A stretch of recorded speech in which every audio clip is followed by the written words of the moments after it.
આજે આપણે વાત કરવાના છે સક્રિયતા શ્રેણીમાં નીચે રહેલી ધાતુઓના નિષ્કર્ષણો. એ ધાતુઓને કેવી રીતે છૂટી પાડી શકાય છે. આ પહેલા આપણે ગયા લેક્ચરમાં અભ્યાસ કર્યો હતો.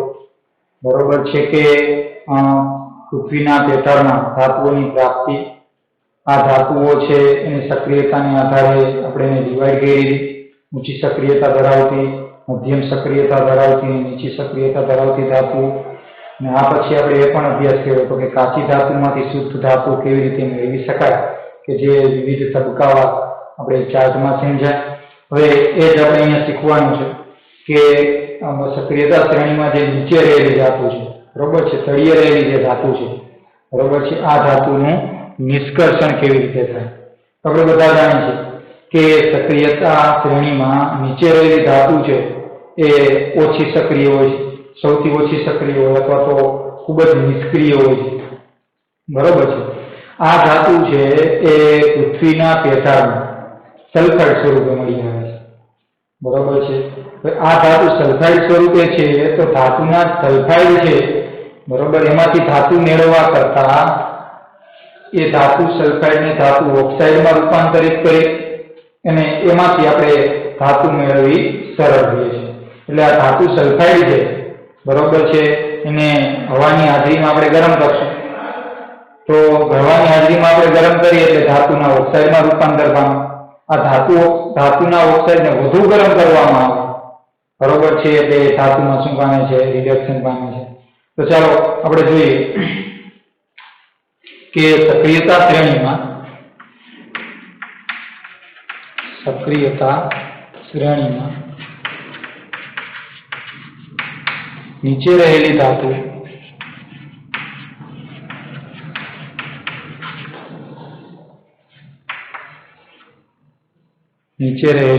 ધાતુ સૌથી ઓછી સક્રિય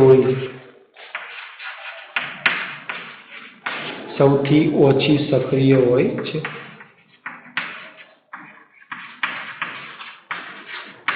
અથવા તો ખૂબ જ નિષ્ક્રિય હોય છે, એમ પણ લખી શકાય. બરોબર છે.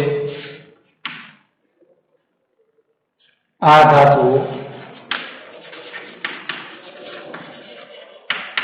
પૃથ્વીના પેટાળમાં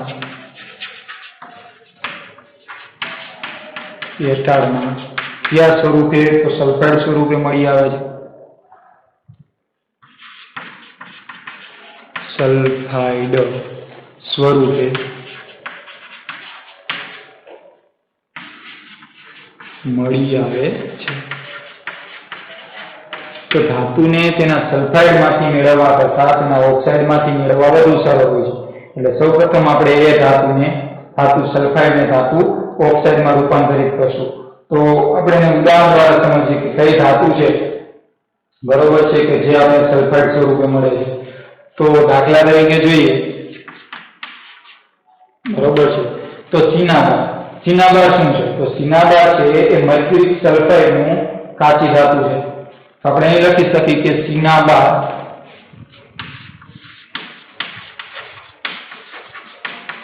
મતલબ HgS, મર્ક્યુરિક સલ્ફાઇડ અથવા તો મર્ક્યુરી સલ્ફાઇડ. ચીનાબાર એ મર્ક્યુરીની કાચી ધાતુ છે અથવા તો અયસ્ક છે. ખાસ યાદ રાખજો વિદ્યાર્થી મિત્રો, પૂછાઈ શકે કે મર્ક્યુરીની કાચી ધાતુ કઈ? તો મર્ક્યુરી છે એની કાચી ધાતુ કહીએ તો HgS, મર્ક્યુરિક સલ્ફાઇડ, એટલે કે ચીનાબાર છે. જ્યારે તેને હવામાં ગરમ કરવામાં આવે, બરોબર છે, ત્યારે તે સૌપ્રથમ મર્ક્યુરિક ઓક્સાઇડમાં ફેરવાય છે. આ મર્ક્યુરિક ઓક્સાઇડને વધુ ગરમ કરવામાં આવે ત્યારે મર્ક્યુરીમાં શું પામે છે? રિડક્શન પામે છે. તો કહેવાનો મતલબ કે આ ધાતુના ઓક્સાઇડને માત્ર ગરમ કરવામાં આવે તો એ ધાતુમાં શું પામે છે? રિડક્શન પામે છે. જ્યારે તેને એટલે કે ચીનાબાર, મર્ક્યુરિક સલ્ફાઇડ, જ્યારે તેને હવામાં ગરમ કરવામાં આવે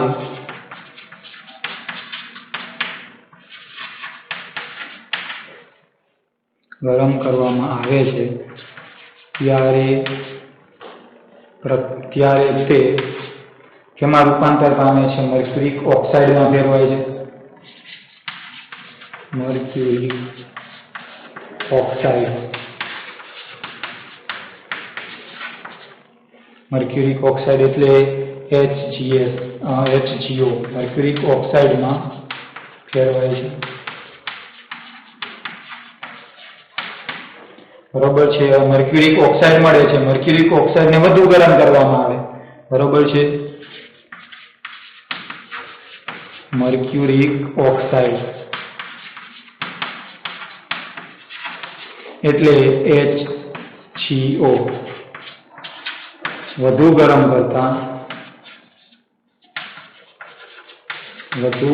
કરતા શું થાય છે? તો મર્ક્યુરીમાં રિડક્શન પામે છે.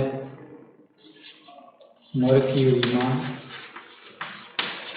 શું પામે છે? રિડક્શન પામે છે.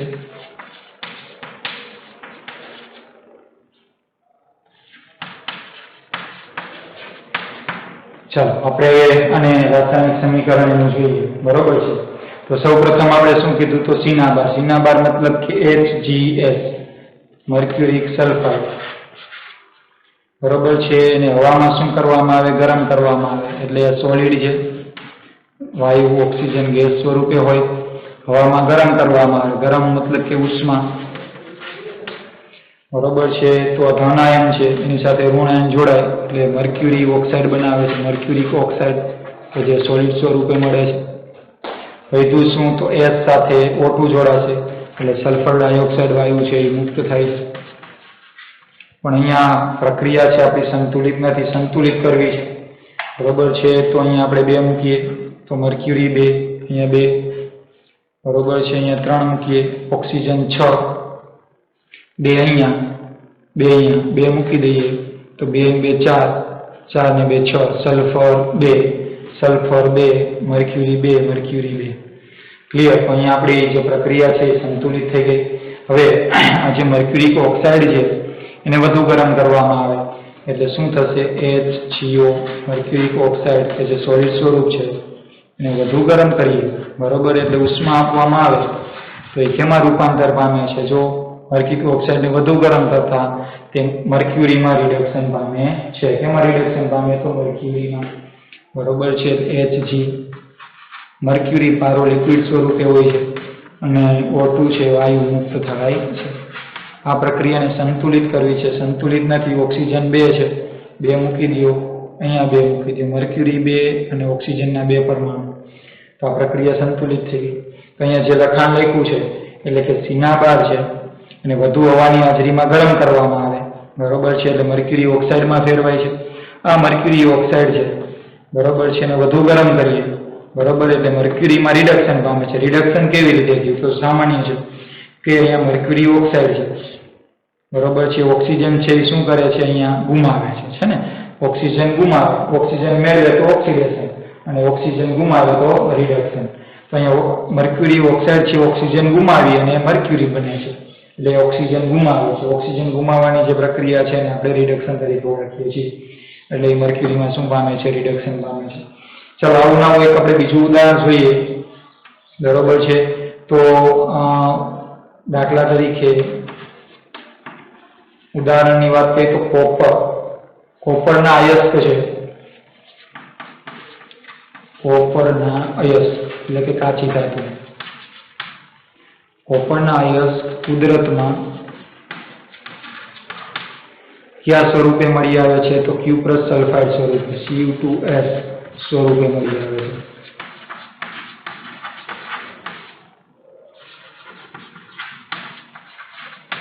ક્યુપ્રસ સલ્ફાઇડ સ્વરૂપે શું થાય છે? મળી આવે છે.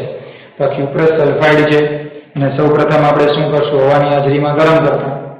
બરોબર છે. તો અહીંયા લખવાનું છે Cu2S, ક્યુપ્રસ સલ્ફાઇડને હવામાં ગરમ કરતા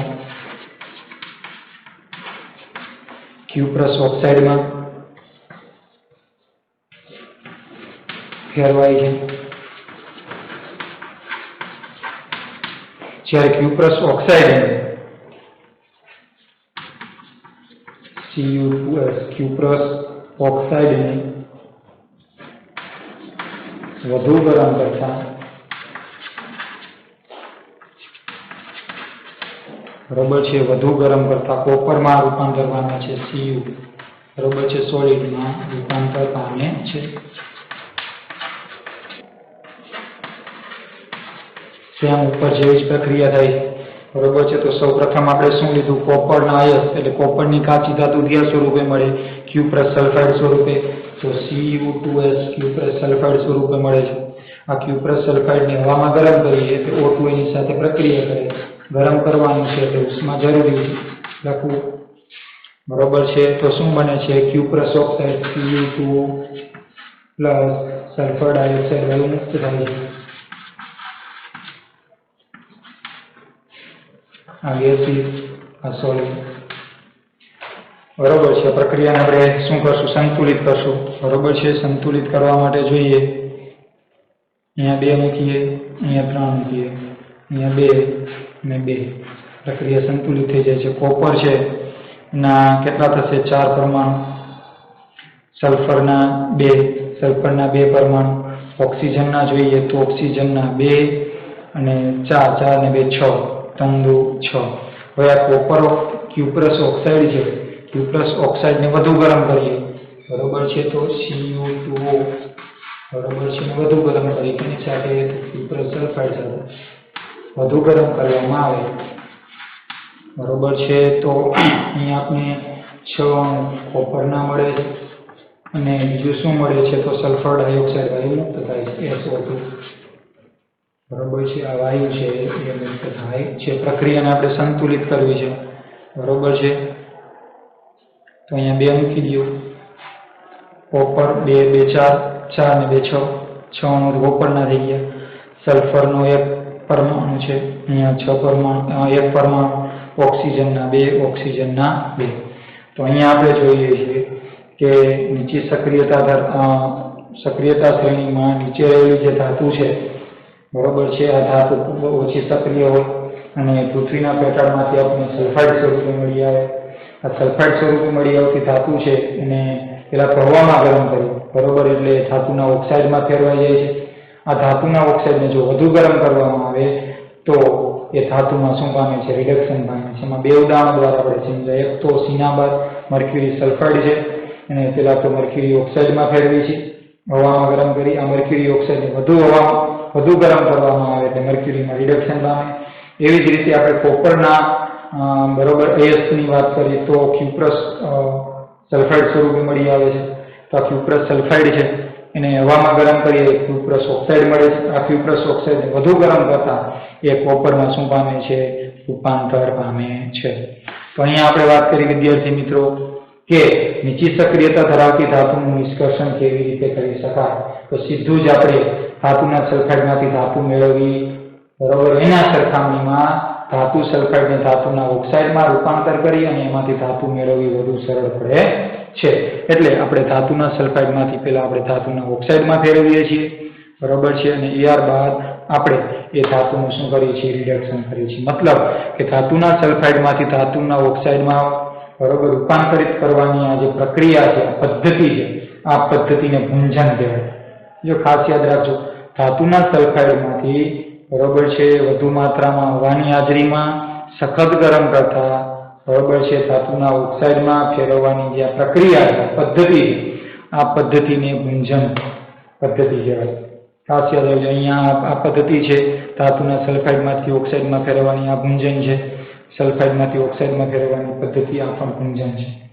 ક્લિયર વિદ્યાર્થી મિત્રો સક્રિયતા શ્રેણીની મધ્યમાં રહેલી ધાતુઓનું નિષ્કર્ષણ બરોબર છે. સક્રિયતા શ્રેણીની મધ્યમાં રહેલી ધાતુઓ કઈ કઈ છે પછી આપણે સક્રિયતા શ્રેણીમાં જોઈએ તો એમાં જોઈએ તો ઝિંક છે પછી આયર્ન એટલે લોખંડ છે બરોબર. સીસુ એટલે લેડ અને કોપર જેવી ધાતુ છે તે મધ્યમાં રહેલી ધાતુ છે માટે એ મધ્યમ સક્રિય ધાતુ છે.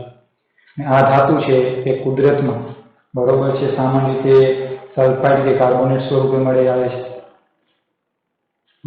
મધ્યમ સક્રિયતા ધરાવતી ધાતુ છે સામાન્ય રીતે ધાતુના સલ્ફાઇડ અથવા ધાતુના કાર્બોનેટ સ્વરૂપે મળી આવે છે. પણ ધાતુને તેના સલ્ફાઇડ કે કાર્બોનેટ એમાંથી મેળવવા કરતાં તેના ઓક્સાઇડમાંથી મેળવવા વધુ સરળ હોય છે बराबर है।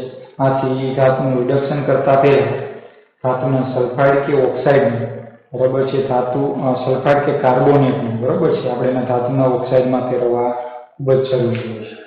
तो સૌપ્રથમ આપણે જોઈએ તો સક્રિયતા શ્રેણીની મધ્યમાં રહેલી ધાતુ કઈ ધાતુ છે અને એ આપણે કુદરતમાં સામાન્ય રીતે કઈ અવસ્થામાં મળી આવે છે અથવા તો કયા સ્વરૂપે મળી આવે છે बराबर। निष्कर्षण માટે આપણે શું કરીશું ચાલો સૌપ્રથમ જોઈએ તો સક્રિયતા શ્રેણીની મધ્યમાં રહેલી ધાતુ કઈ કઈ છે तो सक्रियता श्रेणी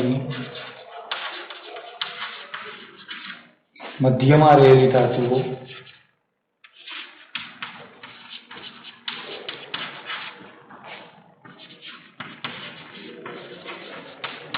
बराबर जेवी के धातुओं जेवी के झिंक पछी लोखंड एटले के आयर्न सीसु एटले लेड पछी कॉपर वगैरह जो मध्यम आवेली आ धातु होय तो एनी सक्रियता पण केवी होय मध्यम सक्रियता धरावे छे बराबर छे। तो सक्रियता श्रेणी मध्यम रहेली धातु छे के झिंक लोखंड सीसु कॉपर वगैरह मध्यम सक्रियता धरावे मध्यम सक्रिय होय छे मध्यम सक्रिय होय छे એટલે વધુ સક્રિય પણ નહીં અને ઓછી સક્રિય પણ નહીં। આ ધાતુઓ સામાન્ય રીતે મધ્યમાં રહેલી ધાતુ એટલે આ ધાતુઓ સામાન્ય રીતે કયા સ્વરૂપે મળી આવે છે તો આ ધાતુઓ સામાન્ય રીતે સલ્ફાઇડ કે પછી કાર્બોનેટ સ્વરૂપે બરાબર છે મળે છે। આ ધાતુઓ સામાન્ય રીતે સલ્ફાઇડ એટલે કે ધાતુના સલ્ફાઇડ के कार्बोनेट स्वरूपे मळी आवे छे। तो खास नोट कर लेवानुं विद्यार्थी मित्रों के मध्यम सक्रियता धरावती धातु छे बराबर छे ए क्या स्वरूपे मळी आवे तो एक सल्फाइड स्वरूपे ने बीजू छे ए कार्बोनेट स्वरूपे आपने मळी आवे छे। तो हवे धातुने तेना सल्फाइड के ना जे कार्बोनेट छे धातुना सल्फाइड के धातुना कार्बोनेट छे एमांथी मेळववा करता अने धातुना ऑक्साइडमांथी मेळववा वधु सरळ होय। आथी एनुं आपणे रिडक्शन करता पहेला बराबर छे आपणे शुं करशुं धातुना सल्फाइड अने धातुना कार्बोनेट छे एमांथी आपणे बराबर छे धातु ऑक्साइडमां फेरववा जरूरी छे। तो सौथी पहेला आपणे लखशुं धातु ने तेना खास याद रखो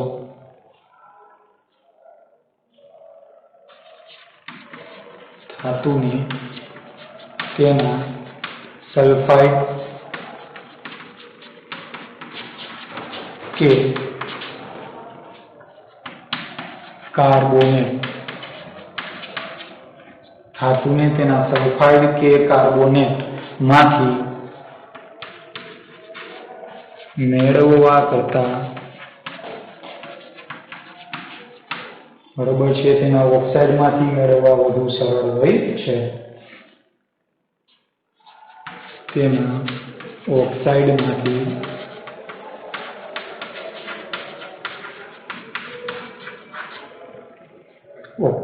मांथी मेळववा केवा होय छे वधु सरळ होय छे। आज आपणे આગળ જોઈ ગયા કે નીચી સક્રિયતા ધરાવતી ધાતુમાં કે જે ધાતુના સલ્ફાઇડ સ્વરૂપે મળી આવે છે એની તો એને આપણે સૌપ્રથમ હવાની હાજરીમાં ગરમ કરીએ તો ધાતુના ઓક્સાઇડમાં ફેરવાય। આ ધાતુના ઓક્સાઇડને આપણે વધુ ગરમ કરીએ એટલે ધાતુમાં રિડક્શન પામે છે। એટલે કહેવાનો મતલબ કે ધાતુને તેના સલ્ફાઇડ કે કાર્બોનેટમાંથી મેળવવા કરતા તેના ઓક્સાઇડમાંથી મેળવવા વધુ સરળ હોય। આથી બરોબર છે તેનું રિડક્શન તેથી તેનું રિડક્શન કરતા પહેલા આપણે શું કરવું પડશે धातु सल्फाइड के धातु कार्बोनेट धातु ऑक्साइड में फेरववा जरूरी बने छे। बरोबर छे रिडक्शन एमने थशे नहीं।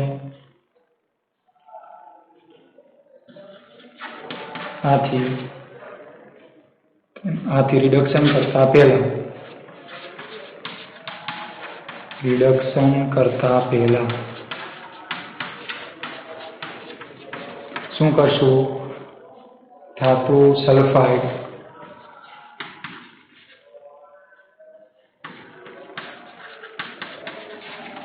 કે કાર્બોનેટને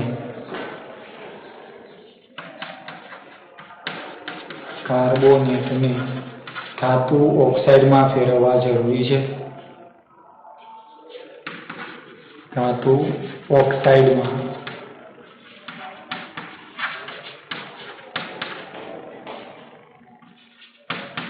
ફેરવવા જરૂરી છે. તો ધાતુના ઓક્સાઇડમાં ફરી જાય, બરોબર છે.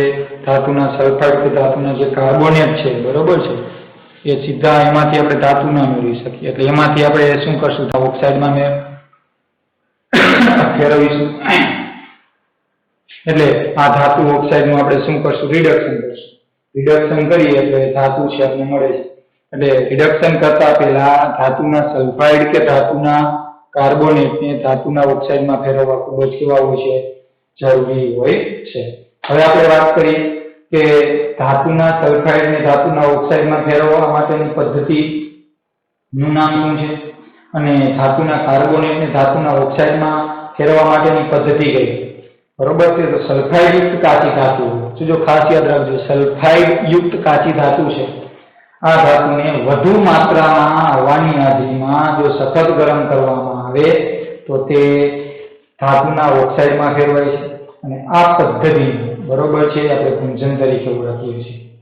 એવી ને એવી વાત કરી તો કાર્બોનેટ યુક્ત કાચી ધાતુને મર્યાદિત માત્રામાં એટલે ઓછી હવામાં સખત ગરમ કરતા તે ધાતુ ઓક્સાઇડમાં ફેરવાય છે. અને આ પદ્ધતિને કેલ્સિનેશન કહેવાય. તો ચાલો આપણે જોઈએ સલ્ફાઇડ યુક્ત કાચી ધાતુ અને કાર્બોનેટ યુક્ત કાચી ધાતુને આપણે કેમાં ફેરવવા છે? તો ધાતુના ઓક્સાઇડમાં ફેરવવા છે. બરોબર છે. તો બંનેની એક પદ્ધતિ તો ન હોઈ શકે. તો કઈ કઈ પદ્ધતિ દ્વારા આપણે ફેરવી શકીએ? તો સૌપ્રથમ જોઈએ, ખાસ ધ્યાન રાખજો વિદ્યાર્થી મિત્રો, આ કે સલ્ફાઇડ યુક્ત કાચી ધાતુને ચાલો આપણે બીજી એક ચોકનો યુઝ કરીએ છીએ. સલ્ફાઇડ યુક્ત કાચી ધાતુને વધુ માત્રામાં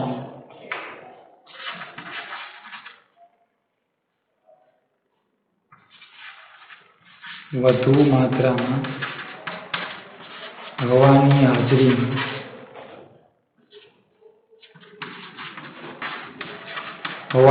હાજરીમાં સખત ગરમ કરતા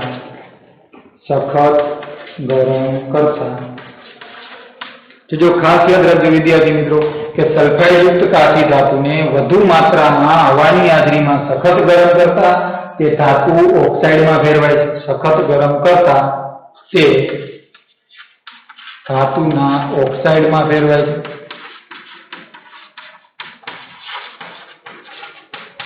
ધાતુના ઓક્સાઇડમાં ફેરવાય છે.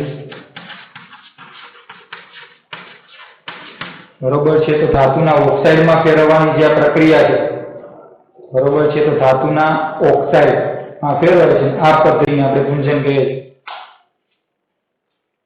આ પદ્ધતિને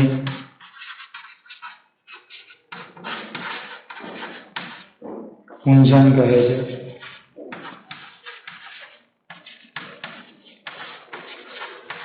તો ખાસ યાદ રાખવાનું, આમાં શું યાદ રાખવાનું? તો જો સલ્ફાઇડ યુક્ત કાચી ધાતુ હોય અને એમાંથી ધાતુના ઓક્સાઇડ મેળવવા છે, તો ધાતુ ઓક્સાઇડ મેળવવા છે, બરોબર છે. તો આ પદ્ધતિને આપણે ગુંજન તરીકે ઓળખીએ છીએ. સલ્ફાઇડમાંથી ધાતુ ઓક્સાઇડ મેળવવા. પણ આમાં તો સલ્ફાઇડ યુક્ત કાચી ધાતુને વધુ માત્રામાં, આ એક ખાસ યાદ રાખવું જરૂરી છે, વધુ માત્રામાં હવાની હાજરીમાં, બરોબર છે, સખત ગરમ કરવામાં આવે છે. હવાની હાજરી છે વધુ માત્રામાં હોવી જરૂરી છે, બરોબર. તો આને ગુંજન કહેવાય.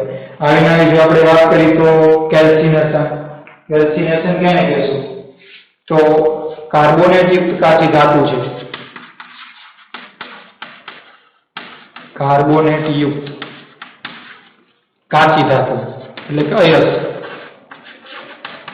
કાચી ધાતુને, બરોબર છે, મર્યાદિત માત્રા, અહીંયા વધુ માત્રા છે, અહીંયા કેવી આવશે? મર્યાદિત માત્રામાં.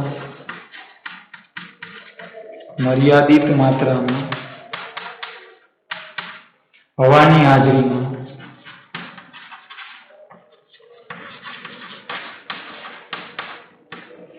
સખત ગરમ કરતા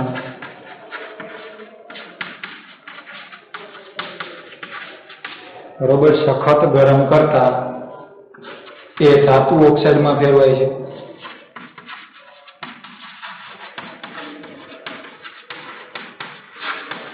ધાતુ ઓક્સાઇડમાં ફેરવાય છે. આ પદ્ધતિને આપણે કેલ્સિનેશન તરીકે ઓળખીએ છીએ. આ પદ્ધતિને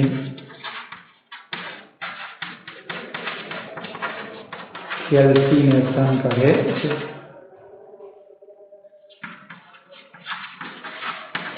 ક્લિયર વિદ્યાર્થી મિત્રો? તો ખાસ અહીંયા એક ધ્યાન આપવાનું, નોટ ડાઉન કરી લઈએ કે કાર્બોનેટ યુક્ત કાચી ધાતુ એટલે કાર્બોનેટ યુક્ત અયસ્કને મર્યાદિત માત્રામાં, હવાની માત્રા કેવી હોય છે? મર્યાદિત માત્રામાં હવાની હાજરીમાં સખત ગરમ કરવામાં આવે. બરોબર છે? ગરમ તો સરખું જ બંનેમાં કરવાનું છે. સખત ગરમ કરવામાં આવે તો સખત ગરમ કરતા તે ધાતુ ઓક્સાઇડમાં ફેરવાય છે. આ પદ્ધતિને કેલ્સિનેશન કહે છે. તો આપણે ગુંજન પદ્ધતિ પણ જોઈએ વિદ્યાર્થી મિત્રોને, કેલ્સિનેશન પણ જોઈએ. હવે આપણે આને ઉદાહરણ દ્વારા સમજવું છે. બરોબર છે? તો ઝીંકના અયસ્કની ગુંજન અને કેલ્સિનેશન પ્રક્રિયા આપણે જોઈએ. બરોબર છે? ઝીંક અયસ્કની ગુંજન અને કેલ્સિનેશન.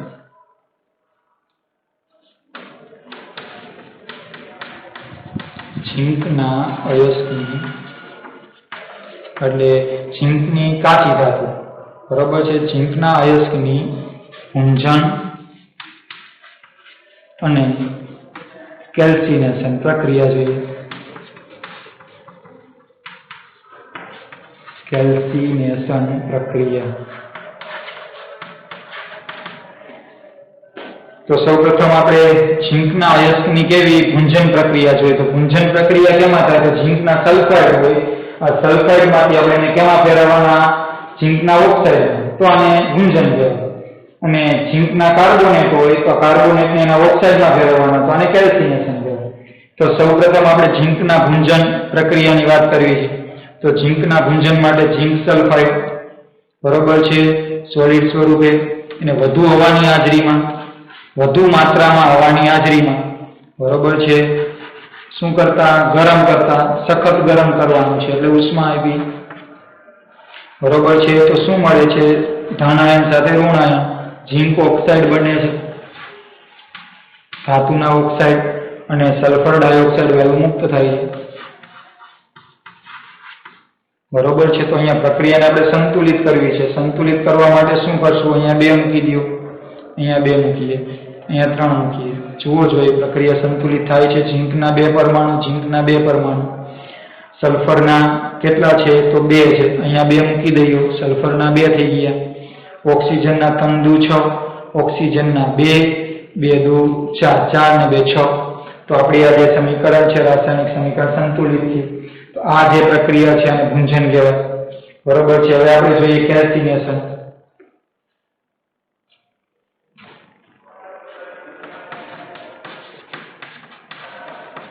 કેલ્સિનેશન પ્રક્રિયા, ગુંજન પ્રક્રિયા છે અને આ કેલ્સિનેશન. તો કેલ્સિનેશન પ્રક્રિયા છે કેમાં થાય? તો ધાતુના કાર્બોનેટમાં. તો ઝીંક કાર્બોનેટ, બરોબર છે, સોલિડ સ્વરૂપે છે. બરોબર? અને મર્યાદિત હવાની હાજરીમાં, એટલે ઓક્સિજન આવશે ને, હવાની હાજરીમાં સખત ગરમ કરીએ એટલે ધાતુના ઓક્સાઇડ મળે છે, ઝીંક ઓક્સાઇડ બનશે, સોલિડ સ્વરૂપે આપણે મળશે. અને કાર્બન ડાયોક્સાઇડ વાયુ છે એ શું થાય છે? તો મુક્ત થાય છે. અહીંયા પ્રક્રિયા જોઈએ તો ઓલરેડી આઈ થિંક સંતુલિત જ છે. પરમાણુ ઝીંકના 1 છે, કાર્બનનો 1, કાર્બનનો 1, ઓક્સિજનના 3, તો 1, 2 ને 1, 3. તો આ પ્રક્રિયા સંતુલિત થઈ ગઈ. બરોબર છે? તો અહીંયા આપણે જોઈએ છીએ કે ઝીંકના અયસ્ક, ઝીંક સલ્ફાઇડમાંથી ઝીંક ઓક્સાઇડ મેળવવાની જે પદ્ધતિ છે એને ગુંજન કહેવાય, વધુ હોવાની હાજરીમાં. અને કેલ્સિનેશન તો ઝીંક કાર્બોનેટને ઝીંક ઓક્સાઇડમાં મેળવવાની, ઝીંક ઓક્સાઇડમાં ફેરવવાની જે પદ્ધતિ છે આ પદ્ધતિને આપણે કેલ્સિનેશન તરીકે ઓળખીએ છીએ. તો આ બંને દ્વારા આપણે શું મળે છે? તો બંને દ્વારા આપણે ધાતુના ઓક્સાઇડ મળે છે. આ ધાતુના ઓક્સાઇડને કાર્બન સાથે એટલે કે કોક સાથે ગરમ કરવામાં આવે ત્યારે બરોબર છે એ ધાતુમાં એટલે કે ઝીંકમાં શું પામે છે? રિડક્શન પામે છે. એટલે અહીંયા રિડક્શન કરતા તરીકે કોણ છે? તો કાર્બન. કાર્બન એટલે કે કોક. બરોબર છે. ચલો આપણે જોઈએ ઝીંક ઓક્સાઇડ.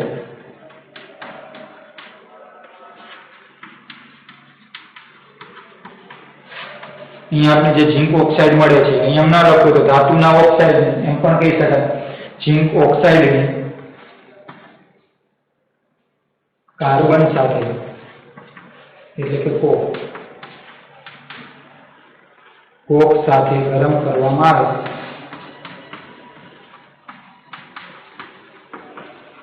કોક સાથે શું કરવામાં આવે? ગરમ કરવામાં આવે ત્યારે તે ઝીંકમાં રિડક્શન પામે છે. ત્યારે કેમાં? તો ઝીંકમાં રિડક્શન પામે છે.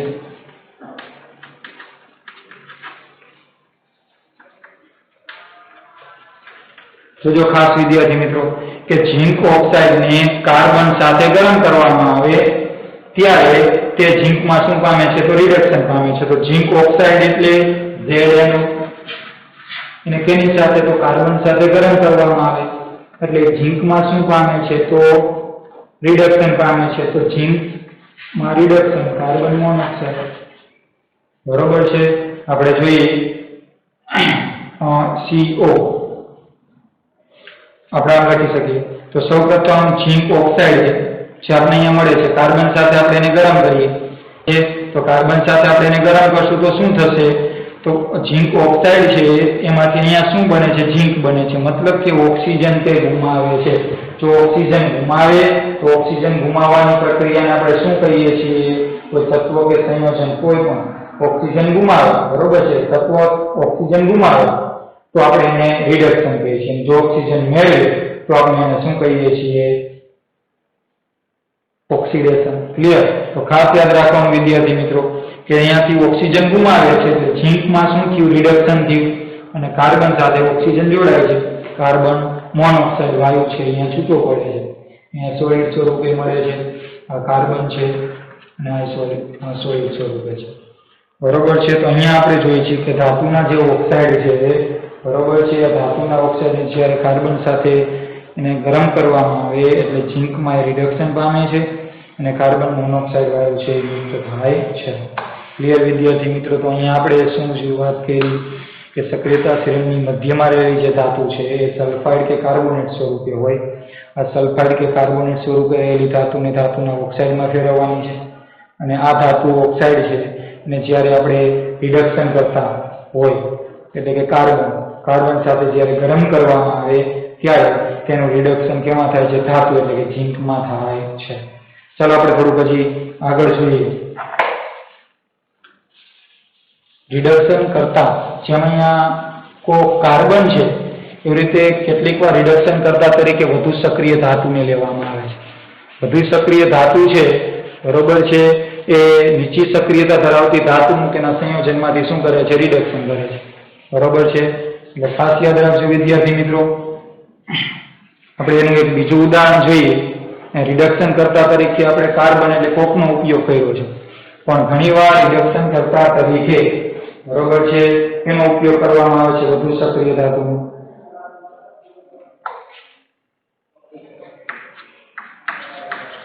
રિડક્શન કરતા તરીકે કાર્બન એટલે કે કોકનો ઉપયોગ થાય છે.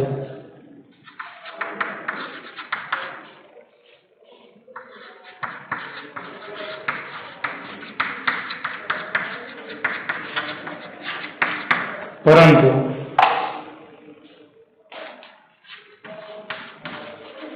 જો રિડક્શન કરતા તરીકે આપણે કેનો ઉપયોગ કરીએ છીએ? કાર્બન એટલે કે કોકનો ઉપયોગ કરીએ છીએ. કોક સિવાય પણ ઘણી વખત વધુ સક્રિય ધાતુ છે બરોબર છે એનો ઉપયોગ કરવામાં આવે છે ઉપયોગ થાય છે પરંતુ કેટલીક વખત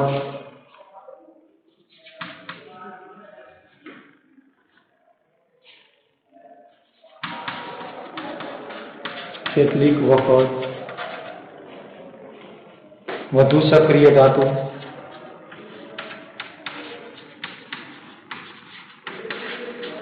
જેવી કે કઈ ધાતુ વધુ સક્રિય ધાતુ છે? તો સોડિયમ છે, કેલ્શિયમ છે, એલ્યુમિનિયમ છે,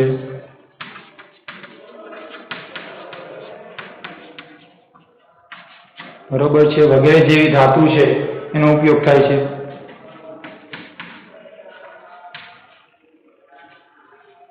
વગેરે વપરાય છે. જે નીચી સક્રિયતા ધરાવતી ધાતુને તેના સંયોજનમાંથી શું કરે છે? વિસ્થાપિત કરે છે, કારણ કે આ ધાતુ છે એ વધુ સક્રિય ધાતુ છે. જોજો ફરી એકવાર અહીંયા જોઈએ કે રિડક્શન કરતા તરીકે આપણે અહીંયા કાર્બનનો ઉપયોગ થયો છે, પરંતુ કેટલીક વખત વધુ સક્રિય ધાતુ છે, બરોબર છે, વધુ સક્રિય ધાતુનો ઉપયોગ કરવામાં આવે છે. વધુ સક્રિય ધાતુ જેવી કે સોડિયમ, કેલ્શિયમ, એલ્યુમિનિયમ વગેરે વપરાય છે. તે શું કરે છે? તો તે નીચી સક્રિયતા ધરાવતી જે ધાતુ છે એને તેના સંયોજનમાંથી શું કરે છે? વિસ્થાપિત કરે છે. તો આપણે લખી શકીએ તે નીચી સક્રિયતા ધરાવતી ધાતુને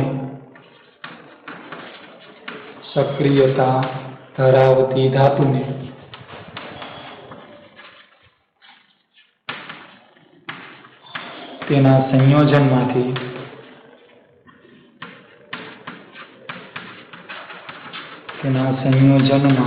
વિસ્થાપિત કરે છે.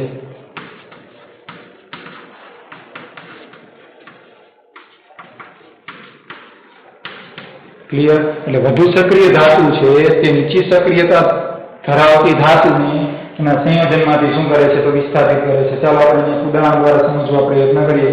તો મેંગેનીઝ ડાયોક્સાઇડ છે, બરોબર છે,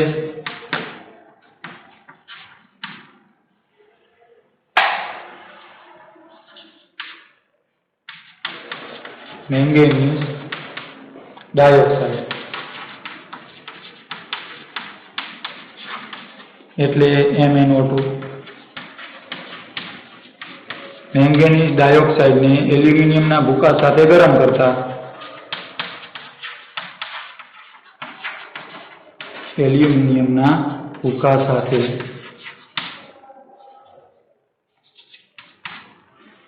મેંગેનીઝ ડાયોક્સાઇડને એલ્યુમિનિયમના ભૂકા સાથે ગરમ કરતા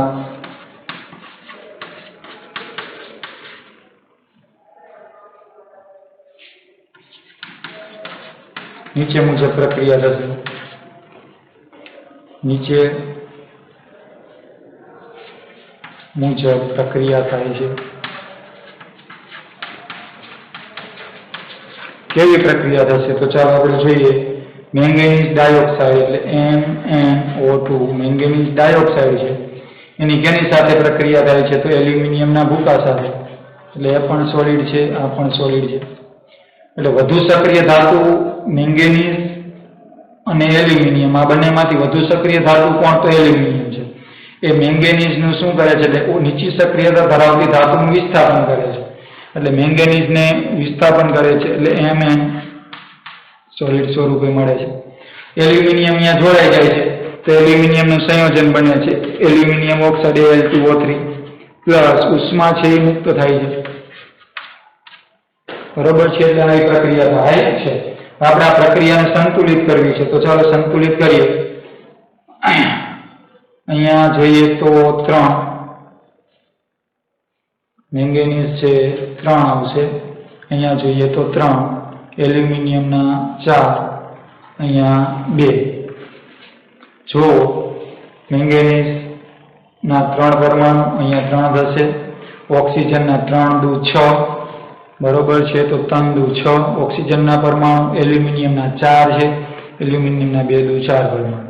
તો આપણે આ રાસાયણિક સમીકરણ છે એ પણ શું થઈ ગયું? સંતુલિત થયું છે. તો ખાસ યાદ રાખો, આપણે જેમ જોયું કે મધ્યમ સક્રિયતા ધરાવતી ધાતુ છે, બરોબર છે, એના સલ્ફાઇડ કાર્બોનેટ સ્વરૂપે હોય, એમાંથી મેળવવા કરતા ને ધાતુના ઓક્સાઇડમાં, બરોબર છે, આપણે ફેરવીએ. ધાતુના ઓક્સાઇડમાંથી આપણે રિડક્શન કરીને ધાતુ મેળવી શકાય, એ જોયું, બરોબર છે. બીજું રિડક્શન કરતા તરીકે આપણે કાર્બનનો ઉપયોગ કર્યો, પણ કાર્બન સિવાય ઘણીવાર વધુ સક્રિય ધાતુનો પણ આપણે ઉપયોગ કરી શકીએ છીએ. આ વધુ સક્રિય ધાતુ છે એ નીચી સક્રિયતા ધરાવતી ધાતુને તેના સંયોજન માટે શું કરે છે તો વિસ્થાપિત કરે છે. આપણે એનું ઉદાહરણ જોઈએ તો મેંગેનીઝ ડાયોક્સાઇડ છે. આ મેંગેનીઝ ડાયોક્સાઇડ છે એની સાથે આપણે કેનું તો એલ્યુમિનિયમના ભૂકાને ગરમ કરીએ તો આવી પ્રક્રિયા કંઈક થશે. મેંગેનીઝ ડાયોક્સાઇડ એલ્યુમિનિયમના ભૂકા સાથે ગરમ કરો તો મેંગેનીઝ કરતાં એલ્યુમિનિયમ વધુ સક્રિય છે. એટલે મેંગેનીઝનું શું કરે છે વિસ્થાપન કરે છે અને એલ્યુમિનિયમ પોતે સંયોજાય છે. એટલે એલ્યુમિનિયમ ઓક્સાઇડ બનાવે છે, સાથે સાથે અહીંયા ઉષ્મા મુક્ત થાય છે. તો અહીંયા આપણે વાત કરી મધ્યમાં રહેલી ધાતુ છે, બરોબર છે, સક્રિયતા શ્રેણીમાં, એ ધાતુનું નિષ્કર્ષણ કેવી રીતે કરી શકાય, બરોબર છે. અને આપણે આજે કાલે એ પણ જોશું કે મધ્યમાં રહેલી જે ધાતુ છે, બરોબર, સક્રિયતા શ્રેણીમાં એ કેટલીક ધાતુ છે, બરોબર છે, પીગળેલી અવસ્થામાં મળે છે, જેને આપણે થર્મિક પ્રક્રિયા કહીએ છીએ. તો થર્મિક પ્રક્રિયા છે એ આપણે આવતા લેક્ચરમાં અભ્યાસ કરીશું. Thank you. આભાર.